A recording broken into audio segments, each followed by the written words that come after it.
हरि ओम नमो नमः सर्वेषां स्वागतम।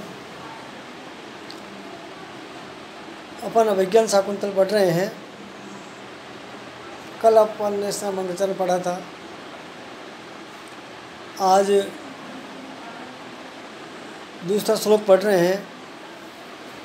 इनमें कवि सूत्रधार के माध्यम से कह रहे हैं आपरितोषाद् विदुषां न साधु मन्ये प्रयोग विज्ञानम बलवदपि शिक्षितानाम् आत्मन्य प्रत्ययं चेतः। कवि अत्र कथयति यद् यदा पर्यन्तं स्वकार्येण अन्ये जनाः संतुष्टा न भवन्ति, अन्येभ्यः स्वकीय वस्तु यदा सुखकरं सुरुचिकरं न प्रतिभाति तावत् प्रति तस्य कार्यस्य संपन्नता न गण्यते।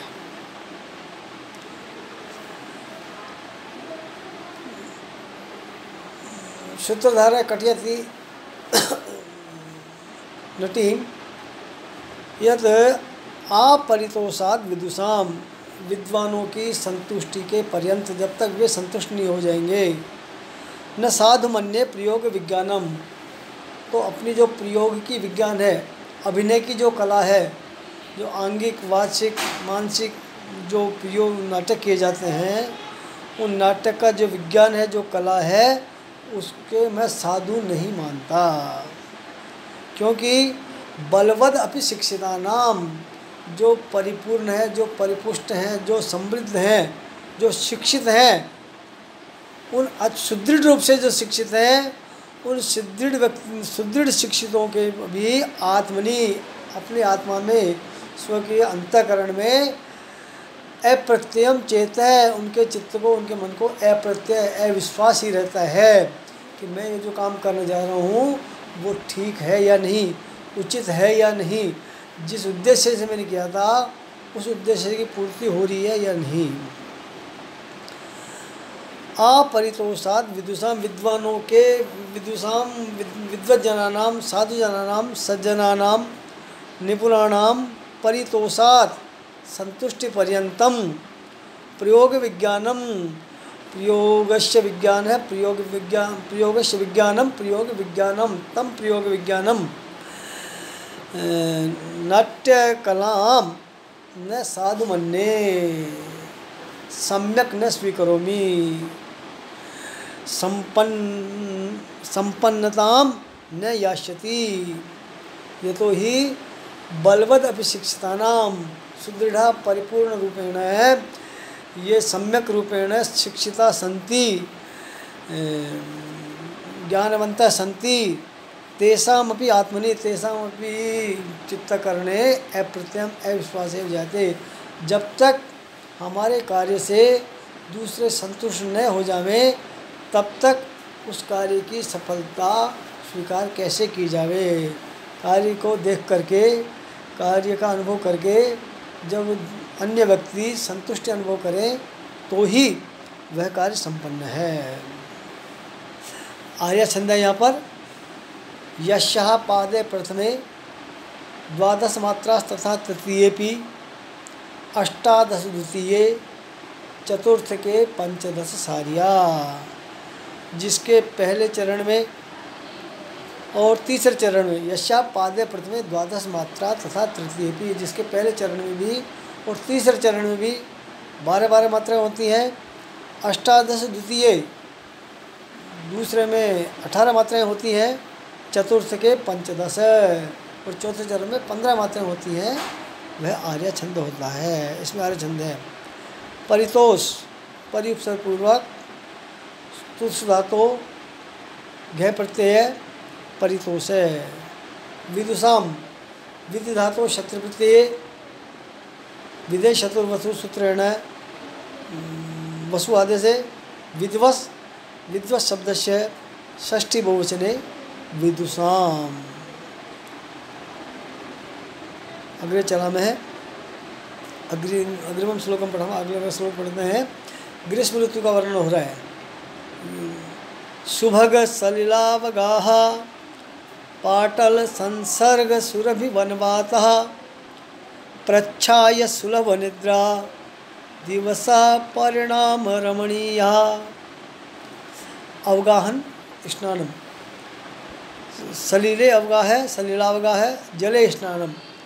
जल में जो स्नान करना है इस समय वह बड़ा सुभग लगता है, बड़ा रुचिकर लगता है, बड़ा मन भावन लगता है। पाटल संसर्ग सुरभि वनवातः, वन की वायु, वन की हवा, वन की कैसी हवा? सुरभि, सुगंधित वायु। सुगंधित किससे सुगंधित? संसर्ग, संसर्ग से, संगति से। काहे की संगति से? पाटल संसर्ग है, गुलाब की, पुष्पों की, कुसुम की, कुसुम के संसर्ग से सुरभित सुगंधित जो वनवात, वन की वायु, वह बड़ी रुचिकर लगती है, मनोहर लगती है, मन भावन लगती है। प्रच्छाय सुलभ निद्रा, निद्रा कैसी निद्रा? सुलभ निद्रा, गहन निद्रा। गहन निद्रा कहाँ पर? प्रच्छाय, छाया में, सघन जो छाया है, अच्छी तरह परिपूर्ण छाया में, घनी छाया में गहरी निद्रा आना।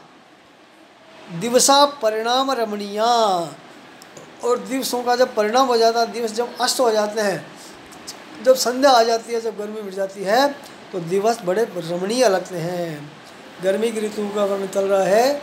गर्मी की ऋतु के बारे में सूत्रधार कह रहे हैं। सुभग सलिलावगाह, सलिल में अवगाहन बड़ा सुभग लगता है। पाटल संसर्ग सुरभि वनवातः, पाटल के संसर्ग से सुरभित जो वन की बात, वन की वायु, पाटल कुसुम, सुगंधित जो पुष्प हैं, सुगंधित पुष्पों के संसर्ग से सुरभित सुगंधित वन की बात, वन वायु बड़ी सुभग है, बड़ी मनोहर है।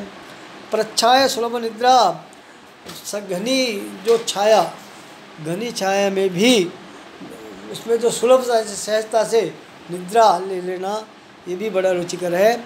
दिवसा परिणाम रमणीया, और दिवस भी जब दिन भर की गर्मी शांत हो जावे, संध्या समय आ जावे, तो दिवस भी परिणाम होने पे बड़े रमणीय लगते हैं। अगला आता है, 20वें प्रसंग आया है कि कभी वो दुष्यंत शिकार खेलते खेलते जंगल में जा रहे हैं। जंगल में जाते जाते उनको मृग दिखता है, मृग का वे पीछा करते हैं। मृग अपने आप को बचा करके दौड़ रहा है। तम अनुधावती राजा, राजा तस्य पश्चात धावती, उसके पीछे पीछे राजा चल रहा है। तो मृग का जो स्वाभाविक चित्रण है, स्वभावोक्ति अलंकार है, स्वभावोक्ति अलंकार श्लोक में किया गया है। बड़ा अच्छा श्लोक है, रमणीय श्लोक है। ग्रीवा भंगाभिरामम मुहुरनुपतति चंदने बद्ध दृष्टि पश्चार्धेन प्रविष्ट शरपतन भयाद भूयसा पूर्वकायम दर्भैरर्धावलीढै श्रम विवृत मुख भ्रंसिभिकीर्णवर्त्मा पश्चोदग्रपृतत्वात् वियति बहुतरं स्तोकमुर्व्यां प्रयाति। अस्मिन् श्लोके मृगस्य राजा वर्णनं करोति। यह आखेटस्य स्वकीय रक्षणार्थं धावन् वर्तते मृगः, तस्य मृगस्य या स्थिति ताम स्थितिं वर्णयति कवि अस्मिन् श्लोके। बाण के भय से बाण न लग जावे, उससे रक्षण के कारण मृग जो भग रहा है, तो उसकी भगने के कारण उसकी ग्रीवा, उसकी गर्दन अब भंग हो रही है, ऊंचे नीचे हो रही है दौड़ने के कारण। तो ग्रीवा के भंग के कारण, ग्रीवा के ऊंचे नीचे होने के कारण बड़ा अभिराम लग रहा है, बड़ा सुंदर लग रहा है। ग्रीवाया भंग है, ग्रीवा भंग है, तेन अभिरामम ग्रीवा भंगाभिरामम। ग्रीवा के भंग से बड़ा सुंदर लग रहा है।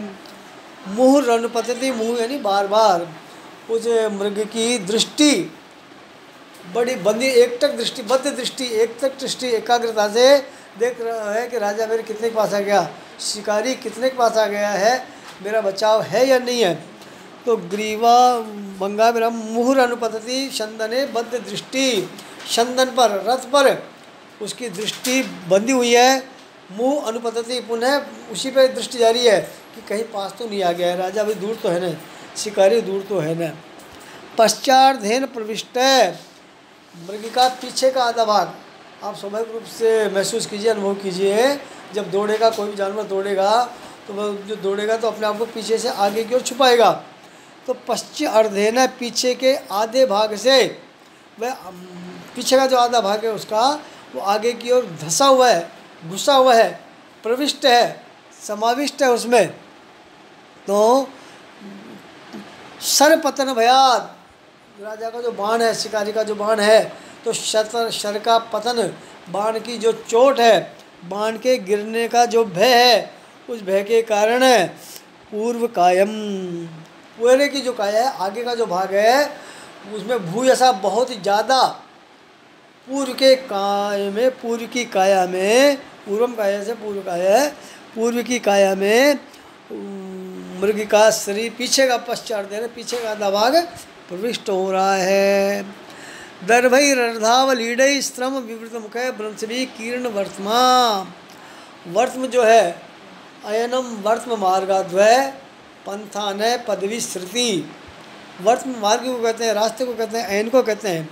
तो अयन जो है ना, मार्ग जो है ना, वो कीर्ण हो रहा है, फैला हुआ है, सना हुआ है, व्याप्त है। कैसे व्याप्त है? दर्भई, दर्भों से, घास से, कुशा से, वो जो भी शस्य कार्य है उन दर्भ से, कुशा से। वे दर्भ कैसे हैं? अर्धावलीढ़ई, अर्ध अर्ध आधे आधे अवलीढ़ खाए हुए, कुछ खाए कुछ गिर गए। दर्भई अर्धावलीढ़ई, दर्भ जो है ना, जो अर्ध अवलीढ़ है, आधी खाई गई आधी नहीं खाई गई, कुछ मुंह में है कुछ गिर रहे हैं। ऐसे क्यों गिर रहे हैं? श्रम विवृत मुख है भ्रंश भी, श्रम के कारण, दौड़ने के कारण, अपने आप को बचाने का भय है, इस कारण जो श्रम हो रहा है, भग रहा है, उस श्रम के कारण, हाँफने के कारण, विवृत खुला हुआ है मुख जिसका, उस मुख में खुल जाने के कारण, जो श्रम के विवृत के कारण, श्रम के कारण विवृत हो गया है मुख जिसका, उस मुख से भ्रंश भी गिर रहे हैं। जो अर्धावलीढ़ई दर्भई, आधे खाए हुए घास, उस शस्य के कारण कीर्ण वर्तमा, आधा मार्ग सना हुआ है, बीच बीच में घास बढ़ते जा रही है। राजा कह रहा है पश्य, अरे सूत सारथी विदूषक मित्र, पश्य देखो देखो सामने देखो, उदग्र प्लुतत्वात्, ऊंची ऊंची फलांग के कारण, ऊंची ऊंची दौड़ लगाने के कारण, उछल के कारण, उदग्र प्लुतत्वात्, ऊंचे ऊंचे जाने के कारण, टिका फिर ऊंचा भगा, फिर ऊंचा दौड़ा, फिर वापस टिक करके फिर ऊंचा दौड़ा। तो उदग्र प्लुतत्वात्, ऊंचे ऊंची दौड़ लेने के कारण, वियति बहुतरम, आकाश में तो बहुत ज़्यादा दौड़ रहा है, धरती पे पाँव कम टिक रहे हैं। स्तोक मूर्व्याम प्रयाति, स्तोक मूर्व्याम वियति बहुतरम, वियति यानी आकाश, आकाश में ज़्यादा, और उर्व्याम स्तोकम, उर्वी में, उर्वी शब्द की सप्तमी का एक वचन, उर्व्याम गोत्रा को पृथ्वी, पृथ्वी क्षमा वनिर मेदिनी वही, पृथ्वी का परिवार उर्वी। तो स्तोक मूर्व्याम, स्तोक रूप से, कम रूप से, उर्वी पृथ्वी पर प्रयाति चल रहा है। हरिण जो है ना, वो धरती पे कम चल रहा है क्योंकि पाँव टिकाते, दो पाँव टिकाता है 1 सेकंड के लिए, फिर 2 मिनट दौड़ के ऊपर दौड़ता है आकाश में। उसकी हम कोशिश करें, चित्रण नहीं करेंगे, अपने आप महसूस करें अपन। तो मृग पश्य, पश्य देखिए, देखो देखो, उदग्र प्लुतत्वात्, ऊंची ऊंची छलांग के कारण, वियति बहुतरम, वियति आकाश में ज़्यादा चल रहा है, और स्तोक उर्व्याम स्तोकम, उर्वी पर, पृथ्वी पर स्तोक बहुत कम प्रयाति चल रहा है।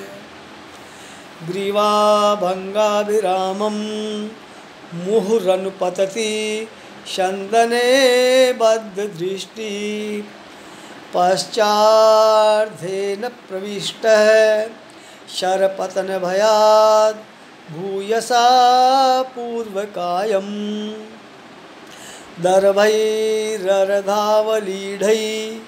श्रम विवृत मुख भ्रंशिभिकीर्णवर्त्मा पश्योदग्रप्लुतत्वात् वियति बहुतरं स्तोकमुर्व्यां प्रयाति म्रभणैर्याणां त्रयेण त्रिमुनियतियुता स्रगधरा कीर्तितेयम।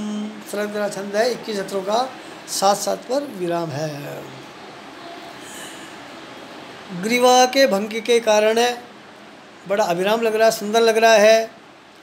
चंदन पर बद्ध दृष्टि होने के कारण, चंदन पर रथ पर उसकी दृष्टि बंधी होने के कारण मुँह अनुपतिथि बार बार चंदन पर उसकी दृष्टि पड़ रही है। पश्चार्धेन प्रविष्ट, पीछे से आधा जो भाग है न वो शर पतन भयाद, किस कारण से? बाण लगने के डर से।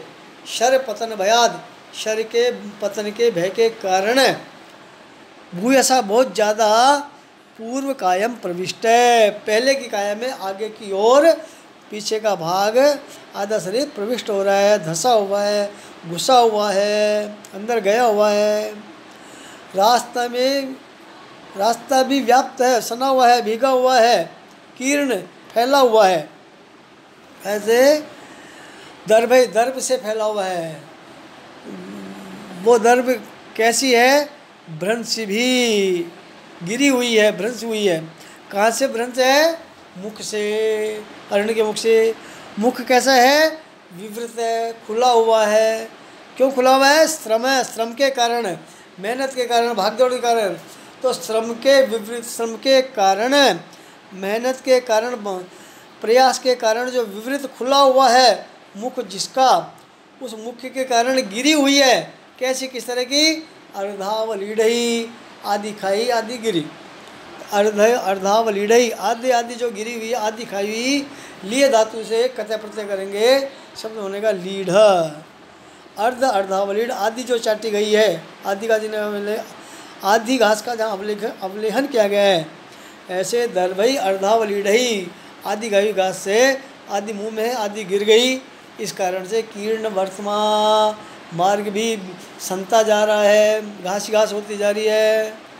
हे मित्र, पश्य देखो, उदग्र पुलतत्वात्, ऊंची ऊंची फलांग के कारण, उछल कूद के कारण ये मृग बहुतरम वियति, बहुत ज़्यादा तो आकाश में, और उर्व्याम स्तोकम, पृथ्वी पर कम ही प्रयाति चल रहा है। हम आज इतना रिविजन करते हैं, आप पूरे पढ़ें।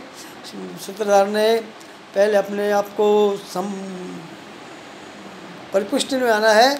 ये कहा है कि जब तक दूसरे आदमी उससे संतुष्ट नहीं हो जावे, तब तक अपने काम से संतुष्टि नहीं माननी चाहिए। फिर अगले श्लोक में है गर्मी की ऋतु का वर्णन। गर्मी की ऋतु में सबको ठंडे ठंडे जल में स्नान करना बड़ा अच्छा लगता है। सभी को सुगंधित जो वायु है, पुष्पों से, सुगंधित पुष्पों की गंध से गंधित जो वायु है वो बड़ी सुहावनी लगती है। गहरी छाया हो पत्तों की, उस छाया में सुलभ निद्रा बड़ी सबको सुलभ होती है, गहरी नींद आती है। और दिवसा परिणाम रमणीय, दिवस भी परिणाम में संध्या समय, शाम के समय बड़े रमणीय लगते हैं। रम धातु से अन्य प्रत्यय रमणीय बनेगा। और तो प्रच्छाया, पूर्व प्रदन छाया, प्रच्छाया, प्रकृष्टा छाया यत्र, ये तो प्रच्छाया बहुत ज़्यादा है, छाया जिसमें ऐसे प्रत्यय होता है। अगले श्लोक आपके स्वाभाविक वर्णन, स्वभाव के अलंकार है, सर्गधरा छंद है। आप उसको देखें, कल फिर देखेंगे। पधारिए, ध्यान दीजिए, धन्यवाद।